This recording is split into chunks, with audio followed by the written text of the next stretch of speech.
വിശുദ്ധ ലൂക്കോസിന്റെ സുവിശേഷം 7-ാം അധ്യായം 11 മുതൽ 17 വരെ. ലൂക്കോസ് 7:11 മുതൽ. പിറ്റേ ദിവസം യേശു ലൂക്കോസിന് ശേഷം 13-ാം അധ്യായത്തിന്റെ 10 മുതൽ 17 വരെ. ലൂക്കോസ് 13-ന്റെ 10 തൊട്ട് 17 വരെ. യേശു ശാബത്തിൽ ഒരു സുനഗോഗിൽ ഉപദേശിച്ചുകൊണ്ടേയിരുന്നു. 18 സംവത്സരമായി രോഗാത്മാവ് ബാധിച്ചിട്ട് ഒട്ടുന്നു വരുവാൻ കഴിയാത്ത ഭൂനിയായിരുന്ന ഒരു സ്ത്രീ അവിടെ ഉണ്ടായിരുന്നു. അവളെ കണ്ട് യേശു വിളിച്ചു. അവളുടെ മേൽ കൈവച്ച അവളുടെ സ്ത്രീയെ, നീ നിന്റെ രോഗത്തിൽ നിന്ന് മോചിതയായിരിക്കുന്നു എന്ന് പറഞ്ഞു. ഉടനെ അവൾ നിവരുകയും ദൈവത്തെ സ്തുതിക്കുകയും ചെയ്തു.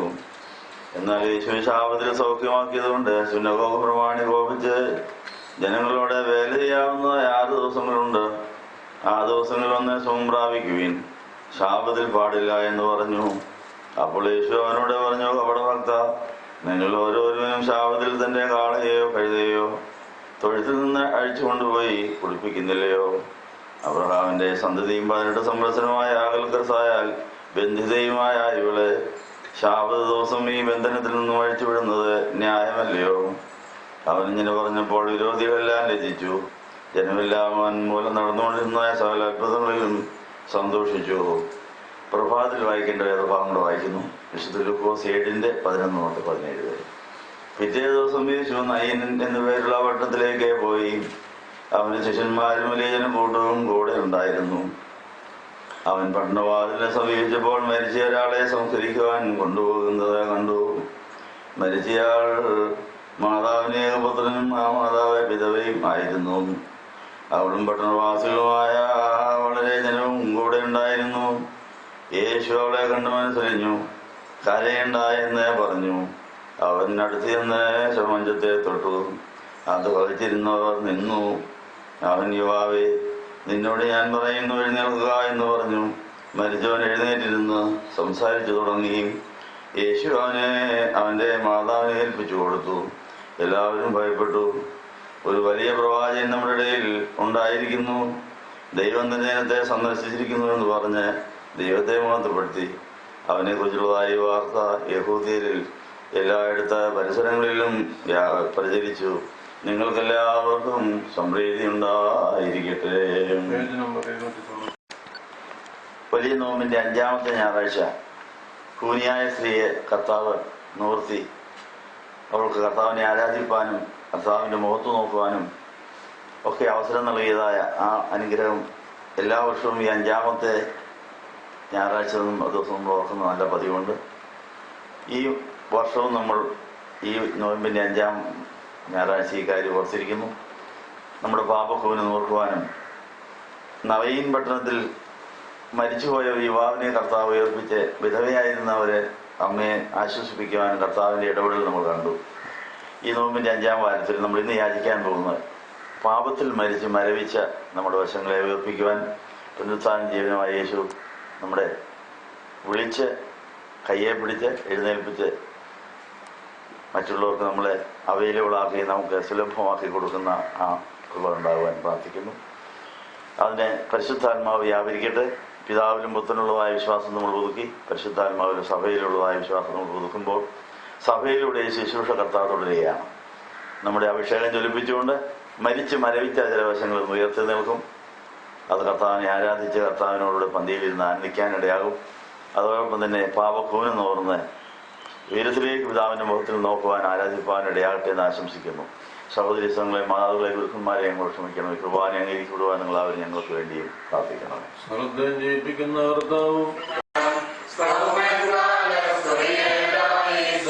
പിതാവിനും പുത്രനും പരിശുദ്ധ റൂഹായി സ്തുതിയാദരത്തിന്റെ ഗണ്യമെന്ന് നീക്കുണ്ടായിരിക്കട്ടെ. കർത്താവിനെ സ്നേഹിക്കപ്പെട്ടവരെ, വലിയ നോമ്പിന്റെ 5-ാമത്തെ ഞായറാഴ്ച നമ്മൾ കർത്താവിനെ ആരാധിപ്പാൻ ഇവിടെ വരാൻ ഇടയാക്കിയ കർത്താവിന് നന്ദി പറയാം. വന്നു ചേർന്നിരിക്കുന്ന എല്ലാവരെയും യേശുവിന്റെ നാമത്തിൽ ഒരിക്കലൂടെ സ്വാഗതം ചെയ്ത് നമ്മുടെ അഭിഷേകം ജ്വലിപ്പിക്കുന്ന ഈ സമയം ദൈവത്തിന്റെ പരിശുദ്ധാത്മാവിന്റെ ഉപദേശം എന്താണ് നമുക്ക് കിട്ടിയത്? കഴിഞ്ഞ ദിവസം നമ്മൾ കേട്ടത് അഭിഷേകം ജ്വലിപ്പിക്കുമ്പോൾ വന്നിരിക്കുന്നവരുടെ ആവശ്യമനുസരിച്ച് ദൈവം നമ്മൾ പ്രതീക്ഷിക്കുന്ന കാര്യങ്ങൾ എന്താണെന്ന് അറിഞ്ഞ് നമുക്ക് വേല തയ്ക്കാൻ സാധിക്കുമെന്നാണ്. വലിയ നോമ്പിന്റെ 5-ാം ഞായറാഴ്ച സന്ധ്യയ്ക്ക് വായിക്കേണ്ട വേദഭാഗത്തിന്റെ ബാക്കി വേദഭാഗങ്ങൾ വായിച്ചത് ലൂക്കോസ് 7:11 തൊട്ട് 17 വരെയും ലൂക്കോസ് 13:10 തൊട്ട് 17 വരെ വായിച്ച വേദഭാഗങ്ങൾ ലൂക്കോസ് 10-ാം അധ്യായം 25 മുതൽ 37 വരെയുള്ള ഭാഗത്തിന്റെ ഇണവാക്യങ്ങളാണ്. ഈ 3 വേദഭാഗങ്ങൾ ഇണയേർത്ത് ചിന്തിക്കുമ്പോൾ കിട്ടുന്ന ചില സന്ദേശങ്ങളുണ്ട്. അത് അഭിഷേകം ജ്വലിപ്പിച്ചു കഴിയുമ്പോൾ നമ്മൾ ജീവിക്കുന്ന സാഹചര്യത്തിൽ ദൈവം നമ്മളിൽ നിന്ന് എന്ത് പ്രതീക്ഷിക്കുന്നു, ദൈവം നമ്മളിൽ കൂടെ എന്ത് പ്രവർത്തിക്കാൻ ആഗ്രഹിക്കുന്നു എന്ന് മനസ്സിലാക്കി ദൈവത്തോടും മനുഷ്യരോടുള്ള സ്നേഹം പ്രകടിപ്പിക്കുവാൻ, സ്നേഹം നിവർത്തിക്കുവാനുള്ള വേദിയായി നമ്മുടെ ശുശ്രൂഷാരംഗം, ആരാധന രംഗം മാറുമെന്നാണ് പറഞ്ഞിരിക്കുന്നത്. ലൂക്കോസ് 10:25-37 വരെയുള്ള ഭാഗം വിശദീകരിക്കാൻ വേണ്ടി അതിൻ്റെ ഒരു ഉദാഹരണമായിട്ടാണ് ബാക്കി വേദഭാഗങ്ങൾ വന്നിരിക്കുന്നത്. അതുകൊണ്ട് കൂനിയായ സ്ത്രീയെ സുഖപ്പെടുത്തിയെന്ന് മാത്രമേ ഈ ഞായറാഴ്ച പറയാറുള്ളൂ. പക്ഷെ അത് മാത്രം പറഞ്ഞാൽ പോരാ, മരിച്ചുപോയ ഒരു യുവാവിനെ ഉയർപ്പിച്ച കാര്യവും ഇന്ന് ചിന്തിക്കേണ്ടതാണ്. അത് മാത്രമല്ല, അത് രണ്ടും, ആ 2 തരം പ്രവർത്തനങ്ങൾ ദൈവസ്നേഹമുള്ളവർ മനുഷ്യ സഹോദരങ്ങളോട് പ്രവർത്തിച്ച് നമ്മൾ ദൈവത്തെയും മനുഷ്യരെ സ്നേഹിക്കുന്നത് തെളിയിക്കാനുള്ള അവസരമാണ്. നമ്മളെപ്പോലെ അയൽക്കാരെ സ്നേഹിക്കണമെന്നുള്ള കാര്യം തെളിയിക്കുവാനുള്ള ഒരു വേദിയായിട്ടാണ് ഇതിനെ കാണിച്ചിരിക്കുന്നത്. അപ്പം പൂർണ്ണ ദൈവം പൂർണ്ണ മനുഷ്യനായി വന്ന് ദൈവത്തെ സ്നേഹിക്കുന്നതും മനുഷ്യരെ സ്നേഹിക്കുന്നതും അയൽക്കാരെ സ്നേഹിക്കുന്നതും എങ്ങനെയാണെന്ന് കാണിച്ച ദൃഷ്ടാന്തങ്ങളാണ് നമ്മൾ കുർബാനയ്ക്ക്, പ്രഭാതത്തിലും വിശുദ്ധ കുർബാനയ്ക്ക് വായിച്ചു കേൾപ്പിച്ചത്. അതുകൊണ്ട് അത് ഈ വേദഭാഗത്തിന്റെ പശ്ചാത്തലത്തിലായതുകൊണ്ട് ആ കാര്യങ്ങൾ നമ്മളെ ഓർമ്മിക്കുകയാണ്. ലൂക്കോസ് 10:25-37 വരെ ഒരു വേദപണ്ഡിതൻ യേശുവിനെ പരീക്ഷിക്കുവാൻ എഴുന്നേറ്റ്, ഗുരു, നിത്യജീവൻ അവകാശമാക്കുവാൻ ഞാൻ എന്ത് ചെയ്യണമെന്ന് ചോദിച്ചു. യേശു അവനോട്, ന്യായപ്രമാണത്തിൽ എന്തെഴുതിയിരിക്കുന്നു, നീ എങ്ങനെ വായിക്കുന്നു എന്ന് ചോദിച്ചു. മറുപടിയായവൻ, നിന്റെ ദൈവമായ കർത്താവിനെ പൂർണ്ണ ഹൃദയത്തോടും പൂർണ്ണ ആത്മാവോടും പൂർണ്ണ മനസ്സോടും സ്നേഹിക്കണം, നിന്നെപ്പോലെ തന്നെ നിന്റെ അയൽക്കാരനെ സ്നേഹിക്കണമെന്ന് തന്നെ എന്ന് പറഞ്ഞു. യേശു, നീ പറഞ്ഞത് ശരി, അപ്രകാരം പ്രവർത്തിക്കുക, എന്നാൽ നിനക്ക് ജീവൻ ലഭിക്കുമെന്ന് പറഞ്ഞു. അപ്പോൾ അവൻ സ്വയം നീതീകരിക്കുവാൻ ആഗ്രഹിച്ചിട്ട് യേശുവിന്റെ എന്റെ അയൽക്കാരൻ ആരാണ് എന്ന് ചോദിച്ചു. ഇപ്പൊ കർത്താവിനെ പരീക്ഷിക്കാൻ വന്നയാള് കർത്താവിനോട് നിത്യജീവനെ കുറിച്ചും ന്യായപ്രമാണത്തെക്കുറിച്ചൊക്കെ ചർച്ച ചെയ്യുന്നതായ സമയത്ത് ആ ചർച്ച നല്ല 2 വിഷയങ്ങളിൽ എത്തിച്ചേർന്നു. ദൈവത്തെ സ്നേഹിക്കണം, മനുഷ്യരെ സ്നേഹിക്കണം. മനുഷ്യരെ എങ്ങനെയാ സ്നേഹിക്കേണ്ടത്? അയൽക്കാരെ സ്നേഹിക്കണമെന്നാണ്. നിന്നെ പോലെ അയൽക്കാരനെ. ആരാണ് അയൽക്കാരൻ? അപ്പൊ അയൽക്കാരൻ എന്നുള്ളതായ നമ്മുടെ ആ അന്വേഷണം തിരിച്ചറിയാൻ വേണ്ടി കർത്താവ് ഒരു ഉപമ പറയുകയാണ്. നമ്മുടെ വിചാരം അയൽക്കാരെന്ന് പറയുന്നത് നമ്മുടെ തൊട്ടടുത്ത വീട്ടിൽ താമസിക്കുന്നവരാവണം. അവർ മാത്രമാകണമെന്നില്ല. ഓരോ ദിവസത്തെ നമ്മുടെ അയൽക്കാര് വ്യത്യസ്തരായിരിക്കാം. കർത്താവ് അയൽക്കാർക്ക് നമ്മുടെ സ്നേഹം കൊടുക്കേണ്ട, നമ്മുടെ സ്നേഹം അറിയിക്കുന്ന അയൽക്കാര് ആരാണെന്നുള്ളത് ഒരു ഉപമയിൽ കൂടെ നമ്മൾ അറിയിക്കുകയാണ്. നമ്മുടെ ധാരണയൊന്ന് പൊളിച്ചെഴുതുക.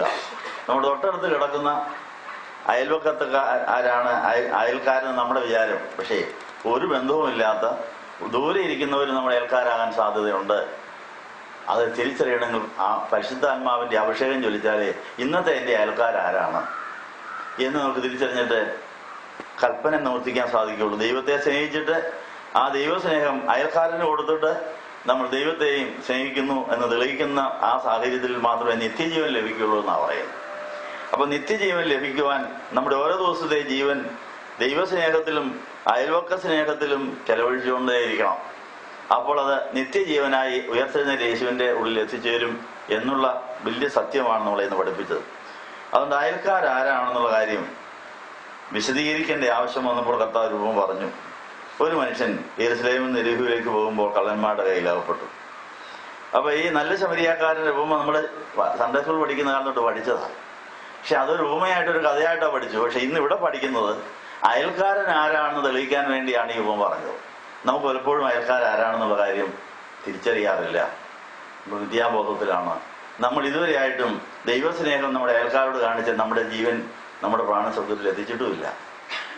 അതുകൊണ്ട് അയൽക്കാരെ കുറിച്ചുള്ള നമ്മുടെ ധാരണ പൊളിച്ചെഴുതേണ്ടിയിരിക്കുന്നു എന്നുള്ള കാര്യം പഠിപ്പിക്കാൻ വേണ്ടി കർത്താവ് വിപ്ലവകരമായ രീതിയിൽ അയൽക്കാർക്ക് ഒരു പുതിയ നിർവചനം നൽകുകയാണ്. ആ നിർവചനത്തിന്റെ വെളിച്ചത്തിൽ നമുക്ക് ഏറ്റുപറയേണ്ട പാപങ്ങൾ കാണും. അതേതാണെന്ന് പഠിക്കാൻ പോവുകയാണ്. അപ്പോൾ കർത്താവ് ഒരു ഉപമ പറയുന്നു. ഒരു മനുഷ്യൻ യെരുശലേമിൽ നിന്ന് യെരിഹോവിലേക്ക് പോകുമ്പോൾ കള്ളന്മാരുടെ കയ്യിൽ അകപ്പെട്ടു. അവർ അതിന്റെ വസ്ത്രം അഴിച്ച് അവനെ തല്ലി അർത്ഥപ്രാണനാക്കി വിട്ടുപോയി. അപ്പോൾ ഒരു പുരോഹിതൻ ആ വഴിയെ വന്നു. അവനെ കണ്ടിട്ട് കടന്നുപോയി. പലരും ഈ ഉപമ വ്യാഖ്യാനിച്ചിട്ട് അച്ഛന്മാരെ കളിയാക്കാറുണ്ട്. ഇത് അച്ഛന്മാരെ കളിയാക്കാനല്ല ഇത്. അച്ഛൻ അന്ന് പള്ളിയിൽ പോകേണ്ട കാര്യമുണ്ട്. അച്ഛൻ ഈ വഴി കിടക്കുന്നവനെ നോക്കിക്കൊണ്ടിരുന്ന പള്ളി നടക്കും ഇല്ല. അപ്പൊ കർത്താവ് ഇവിടെ ആ പുരോഹിതന്റെ അയൽക്കാരനല്ലായിരുന്നു ആ മുറിവേറ്റ് കിടക്കുന്നവൻ. ആ പുരോഹിതന്റെ അന്നത്തെ അയൽക്കാരൻ പള്ളിയിലുള്ളവരാ. അച്ഛൻ ചെന്നാലേ പള്ളിയിൽ ആരാധന. അതുകൊണ്ട് അയാളെ വെട്ടിച്ചങ്ങ് പോയി.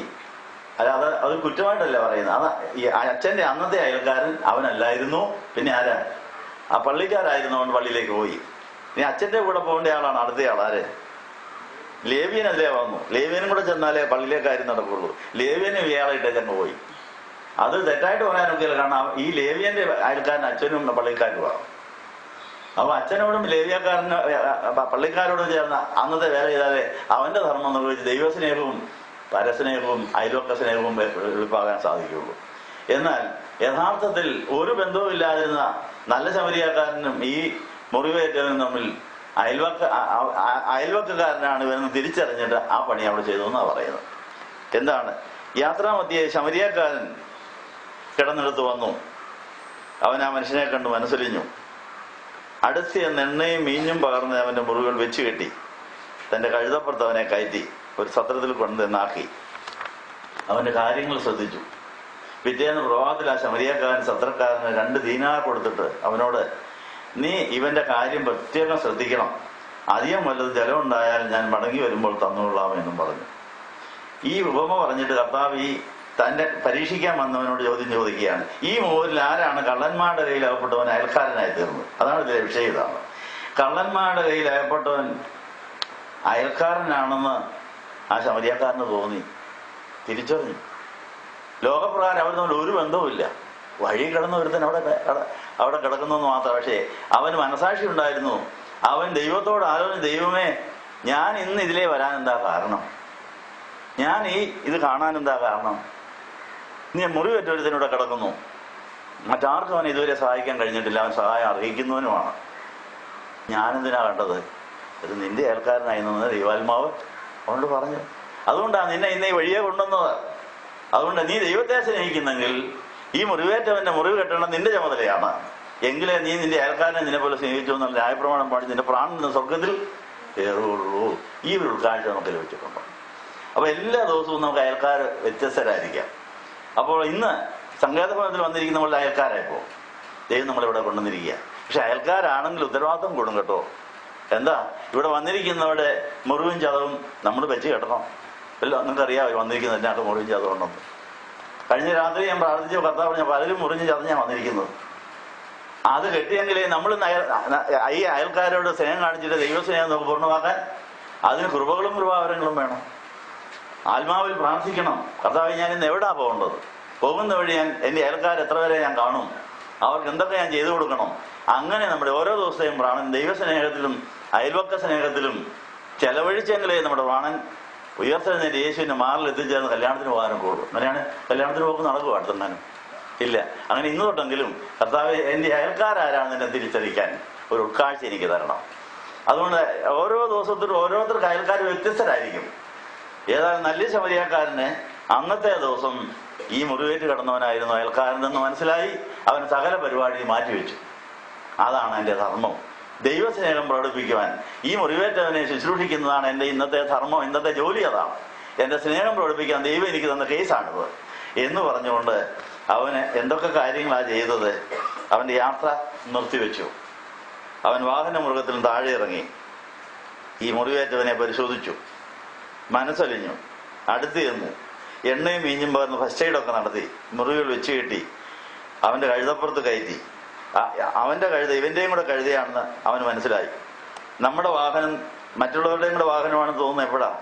വണ്ടിയില്ലാത്തവർ പള്ളിയിൽ നിന്ന് ഇറങ്ങുമ്പോൾ എൻ്റെ വണ്ടി ഇനിയും സീറ്റ് കിടപ്പുണ്ട്, പോകാൻ നിവൃത്തിയില്ലാത്ത അല്ലെങ്കിൽ വാഹനം ഇല്ലാത്തവര് അവരുടേതും കൂടിയാണ് വണ്ടിയെന്ന് വിചാരിച്ച് അവരെ കൂടെ കൂട്ടിക്കൊണ്ട് പോയാൽ ചിലപ്പോൾ അവരായിരിക്കും അന്നത്തെ അയൽക്കാര്. ഉദാഹരണം പറഞ്ഞതാണ്. അപ്പൊ ഇവിടെ ഇതാ ഇവന്റെ വാഹന മൃഗത്തെ ഈ രോഗിയായാലെ മുറിവേറ്റ് കിടക്കുന്നവൻ്റെതും കൂടി ആണെന്നുള്ള ബോധത്തിൽ എൻ്റെ വാഹനം അല്ലെങ്കിൽ എൻ്റെ ഈ മൃഗം ഇവൻ്റേതും കൂടെയാണ്. അവനെ കൂടെ കയറ്റി അവനെ പോവുകയാണ്. സത്രത്തിൽ കൊണ്ടുവന്നാക്കി അവന്റെ കാര്യങ്ങൾ ശ്രദ്ധിച്ചു. അപ്പൊ ആവശ്യത്തിലായിരിക്കുന്നവരുടെ കാര്യങ്ങൾ ശ്രദ്ധിക്കുന്നത് അയൽക്കാരനെ സ്നേഹിക്കുന്ന കാര്യമാണ്. പിറ്റേന്ന് പ്രഭാതത്തിൽ അപ്പൊ ഒരു രാത്രി കൂടെ താമസിച്ചു. ഒരു ബന്ധമില്ലാത്ത മുറിവേറ്റ ഒരുത്തൻ്റെ ഇവിടെ രാത്രിയിൽ താമസിച്ച് ശുശ്രൂഷിക്കേണ്ടി വന്നു. അതാ അയൽക്കാരനോട് കാണിച്ച സ്നേഹം. പിറ്റേന്ന് പ്രഭാതത്തിൽ ശമരിയാക്കാരൻ സത്രക്കാരനോട് പറഞ്ഞു, ഇതെൻ്റെ ചുമതലയിൽപ്പെട്ട ആളാണ്, ഇതെൻ്റെ അയൽക്കാരനാണ്, ഇവനെ സഹായിക്കാൻ ആരുമില്ല, ഞാനിത് അവനെ ഇവിടെ അഡ്മിറ്റ് ചെയ്തിരിക്കുക, കയ്യിലുണ്ടായിരുന്ന പണം ഏൽപ്പിച്ചിട്ട് ബാക്കി ബില്ല് ഞാൻ പേ ചെയ്തോളാം, 2 ദീനാർ കൊടുത്തു, ബാക്കി ഞാൻ നോക്കിക്കോളാം, ഇവന് വേണ്ടതൊക്കെ ചെയ്തോളാൻ പറഞ്ഞു.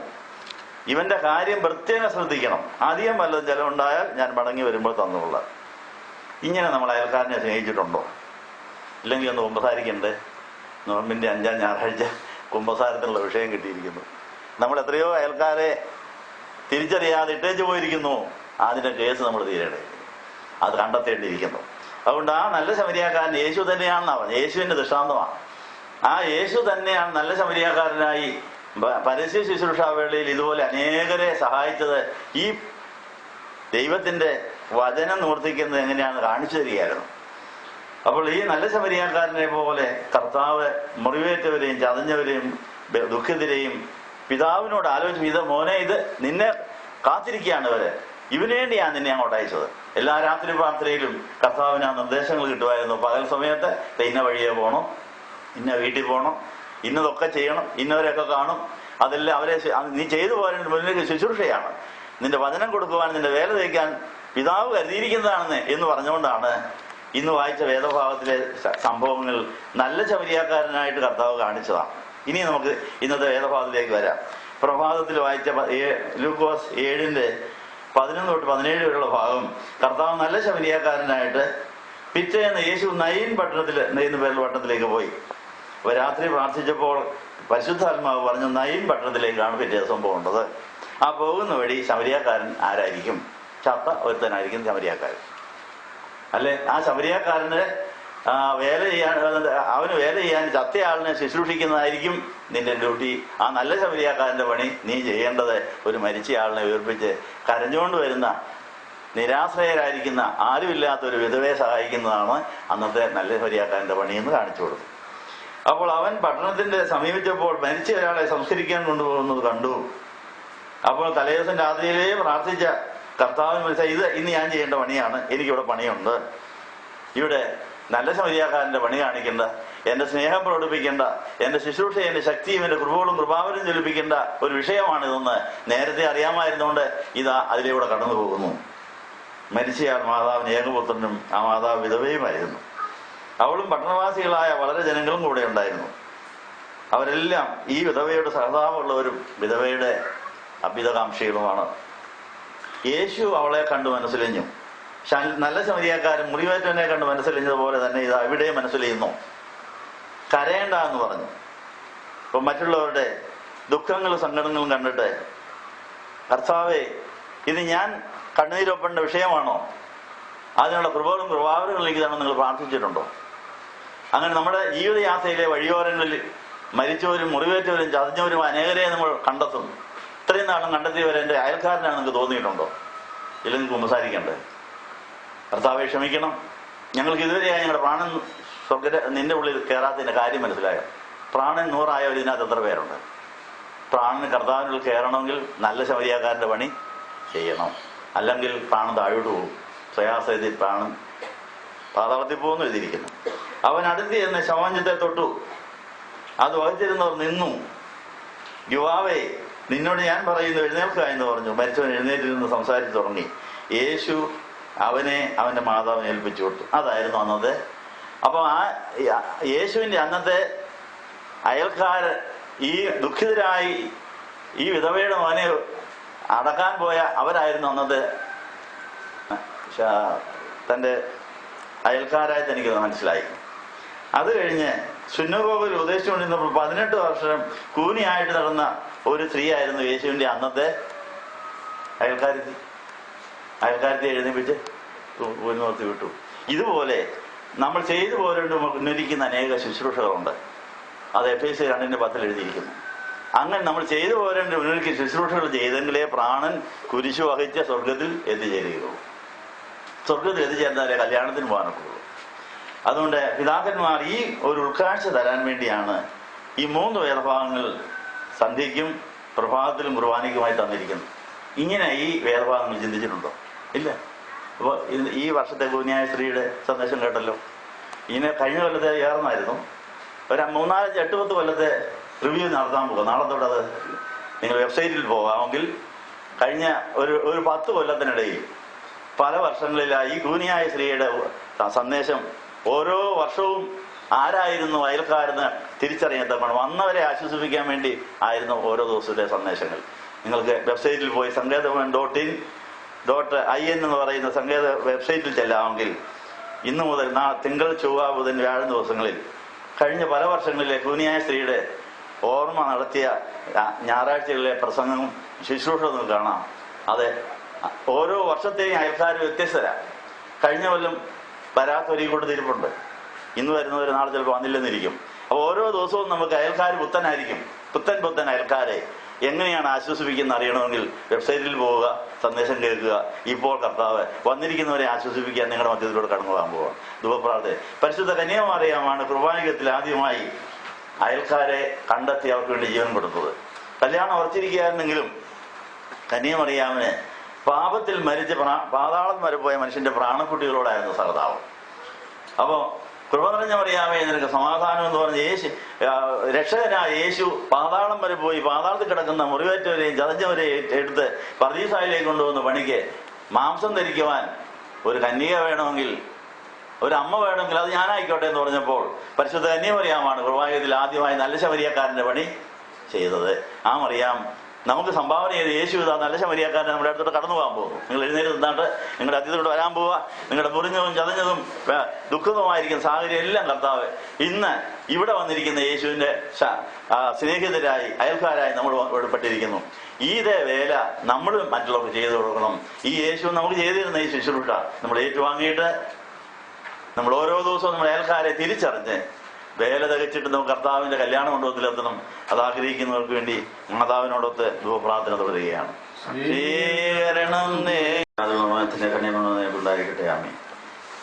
വലിയ നോമ്പിന്റെ 5-ാം ഞായറാഴ്ച ദൈവത്തെ പൂർണ്ണ ആത്മാവോടും പൂർണ്ണ മനസ്സോടും പൂർണ്ണ ഹൃദയത്തോടും കൂടെ സ്നേഹിക്കുന്നവർ തന്നെപ്പോലെ തന്നെ തന്റെ അയൽക്കാരനെ സ്നേഹിക്കണം എന്നുള്ള വചനം നമ്മൾ ഇന്ന് ഓർത്തിരിക്കുകയാണ്. നമ്മൾ പൂർണ്ണ ആത്മാവോടും പൂർണ്ണ മനസ്സോടും പൂർണ്ണ ഹൃദയത്തോടും ദൈവത്തെ സ്നേഹിച്ചിട്ടില്ലാത്തതുകൊണ്ട് ശാപങ്ങൾ മാറാത്തത്, ബന്ധനങ്ങൾ, ശാപങ്ങൾ, അശുദ്ധികൾ മുതലായ മാറാത്തത് സ്നേഹം കുറവായതുകൊണ്ടാണ്. സ്നേഹം കുറവുള്ളവർക്ക് ശാപം കേൾക്കുമെന്ന് എഴുതിയിട്ടുണ്ട്. യേശുവിനെ സ്നേഹിക്കാത്തവരെല്ലാം ശപിക്കപ്പെട്ടവരാണെന്നാണ് പൗലോസ് 1:16-20 പറഞ്ഞിരിക്കുന്നത്. അപ്പം നമ്മളുടെ സ്നേഹക്കുറവ് ശാപം വരുത്തും. 100% സ്നേഹമില്ലെങ്കിൽ 99% സ്നേഹമുണ്ടെങ്കിൽ 1% സ്നേഹക്കുറവ് മതി, അതിലൂടെ ശാപം കയറും. അതുകൊണ്ട് എന്നും പൂർണ്ണ ആത്മാവോടും പൂർണ്ണ മനസ്സോടും പൂർണ്ണതയോടും ദൈവത്തെ സ്നേഹിക്കാൻ ആത്മാവിൽ നിറയണം. നിറഞ്ഞിട്ടേ വെളിയിലോട്ടിറങ്ങാവും. അല്ലെങ്കിൽ ശാപം കയറിയിരിക്കും, ബന്ധനം വന്നിരിക്കും, ശത്രു കയറിയിരിക്കും. അത് കഴിഞ്ഞാൽ ദൈവത്തെ പൂർണ്ണ ആത്മാവോടും പൂർണ്ണ മനസ്സോടും കൂടെ സ്നേഹിക്കുന്നവരോട് ദൈവം പറയും, ഇന്ന് നിന്റെ അയൽക്കാരൻ നിന്നെപ്പോലെ നിന്നെ സ്നേഹിക്കാൻ ഇന്നവരെ ഇന്നടത്ത് ഞാൻ അയൽക്കാരെ കണ്ടെത്തിയിരിക്കുന്നു, അതിലേ പോവും. നിന്റെ സ്നേഹം അവിടെ കൂടെ. അങ്ങനെ മാത്രമേ നമ്മുടെ പ്രാണൻ ഉയർത്തെഴുന്നേറ്റ് യേശുവിൻ്റെ സ്വർഗത്തിൽ മാറിലെത്തുകയുള്ളൂ എന്നുള്ള കാര്യം ഓർപ്പിക്കുന്നു. അങ്ങനെ മാറിലെത്തുന്ന പ്രാണനെ കല്യാണത്തിന് വരുവുള്ളൂ, മണവാട്ടിയാവുകയുള്ളൂ. അങ്ങനെയാണ് എന്നും മാത്രം പ്രാണൻ സ്വന്തം ഇഷ്ടപ്രകാരം നമ്മൾ ചെലവഴിച്ച് നമ്മുടെ അയൽക്കാരെ അവഗണിച്ച് അയൽക്കാരെ സ്നേഹിക്കാതെ സ്വന്തം ഇഷ്ടപ്രകാരം നമ്മൾ ആരോഗ്യവും സ്നേഹിച്ച് നമ്മുടെ പ്രാണൻ എവിടെയെല്ലാം പാതാളത്തിൽ കിടക്കുന്നു അത് വീണ്ടെടുക്കാൻ വേണ്ടി ഇനി ശേഷിക്കുന്ന ദിവസങ്ങളിൽ നമ്മുടെ പ്രാണൻ നമ്മുടെ പ്രാർത്ഥന ആരാധന ഉതരട്ടെ എന്ന് ആശംസിക്കുന്നു. വരാൻ പോകുന്ന 40-ാം വെള്ളിയാഴ്ചയും അതിനുശേഷമുള്ള ശനിയാഴ്ച കുർബാന, ഇനിയും വരാൻ പോകുന്ന കഷ്ടാനുഭവാരത്തിലെ എല്ലാ കാര്യവും നഷ്ടപ്പെട്ടു പോയ പ്രാണനെ വീണ്ടെടുക്കാൻ നമ്മൾ ക്രൂശിൻ്റെ ചുവട്ടിലേക്ക് പോവുകയാണെന്നുള്ള കാര്യം ഓർപ്പിക്കുന്നു. ഇന്ന് ഇവിടുത്തെ എൻ്റെ ശുശ്രൂഷ കഴിഞ്ഞിരിക്കുകയാണ്. ഇത് നിങ്ങളോടൊപ്പം ഇവിടെ ചെലവഴിക്കുവാൻ നിങ്ങളെ ഇപ്പോൾ എനിക്ക് അയൽക്കാരായിട്ട് കിട്ടി. നിങ്ങളുടെ മുറികളും ചതകളും ഉണക്കുവാൻ തക്കവണ്ണം കർത്താവ് നിങ്ങളുടെ മധ്യത്തിൽ കൂടെ പോയി ചെയ്യാവുന്ന പണി ചെയ്തു. ഇനിയും ബാക്കി വല്ലതും ഉണ്ടെങ്കിൽ അത് നിങ്ങളുടെ പണിയാണ്. അത് ചെയ്തിട്ട് ഇവിടുന്ന് എങ്ങോട്ടാണ് പോകണമെന്ന് കർത്താവിനോട് ചോദിച്ചു പോകണമെന്നുള്ള കാര്യം ഓർപ്പിക്കുന്നു. എനിക്കൊരു 3-4 മണിക്കൂർ യാത്ര ചെയ്താൽ എത്തിച്ചേരാവുന്ന ഒരു ദൂര സ്ഥലത്താണ് എൻ്റെ അയൽക്കാരൻ. ഇനി ഇവിടുത്തെ അയൽക്കാരുടെ പരിപാടി കഴിഞ്ഞു. അയൽക്കാരുടെ അടുത്തേക്ക് ഞാൻ പോവുകയാണ്. 3-4 മണിക്കൂർ വണ്ടി ഇരുന്നാലേ അവിടെ എത്തുള്ളൂ. അവർ നോക്കിയിരിക്കുക. അപ്പോൾ അവിടെ 3-4 ദിവസം അവിടെ കഴിഞ്ഞാലേ അവരെ ഒരു പരുവത്തിന് ഏൽപ്പിച്ചേ പോരാനൊക്കെ ഉള്ളൂ. അപ്പോൾ കർത്താവ് ഇനിയും ദൈവം അനുവദിക്കുമ്പോൾ അടുത്ത വെള്ളിയാഴ്ച ആയിരിക്കും ചിലപ്പോൾ ഇവിടുത്തെ ശുശ്രൂഷയ്ക്ക് ഇവിടെ പ്രത്യക്ഷപ്പെടുന്നത്. അതിൻ്റെ ഇടയ്ക്കുള്ള ശുശ്രൂഷ നിങ്ങളെ ഏൽപ്പിച്ചിരിക്കുകയാണെന്ന്. മധ്യസ്ഥ പ്രാർത്ഥനക്കാരും വരുന്നവരുമൊക്കെ നിങ്ങളുടെ അയൽക്കാരെ എങ്ങനെയാണ് ശുശ്രൂഷിക്കുന്നതെന്ന് നോക്ക്. അതങ്ങനെ തിങ്കൾ, ചൊവ്വ, ബുധൻ, വ്യാഴം ദിവസങ്ങളിൽ ഞാനിവിടെ കാണുകയില്ല. പക്ഷെ നിങ്ങൾ വരുമ്പോൾ നിങ്ങളുടെ അയൽക്കാരാരാണ് കണ്ടുപിടിച്ച് അവർക്ക് വേണ്ടത് കൊടുക്കാൻ റെഡിയായിട്ട് വരണം, അല്ലെങ്കിൽ കൃത്യവിലോപമാകുമെന്നുള്ള കാര്യം ഓർപ്പിക്കുന്നു. അപ്പം ഇന്ന് നേരത്തെ തന്നെ കുർബാന തീർന്നിരിക്കുന്നു. ഏതെങ്കിലും കുരിശിൻ്റെ ചുവട്ടിൽ പോയി കർത്താവേ അടുത്ത അയൽക്കാർ എവിടെയാണെന്ന് ചോദിച്ചാൽ അങ്ങോട്ട് പോകും. ഇവിടെ തന്നെയാണെങ്കിൽ ഉച്ചവരെ ഇവിടെ ഇരുന്ന് പ്രാർത്ഥിക്കുക. ഉച്ച കഴിയുമ്പോൾ ഇന്നടത്താണ്, വീട്ടിൽ തന്നെയാണെങ്കിൽ വീട്ടിലോട്ട് പോകുക. അങ്ങനെ എവിടെ പോകണമെന്ന് പറയുന്ന അവിടെ പോയി അയൽക്കാരെ ശുശ്രൂഷിച്ചിട്ട് വേണം ഇന്ന് ഉറങ്ങാൻ എന്നുള്ള കാര്യം ഓർപ്പിച്ചുകൊണ്ട് ധ്യാനം സമാഹരിച്ചിരിക്കുന്നു. ദൈവം നിങ്ങളെ അനുഗ്രഹിക്കട്ടെ.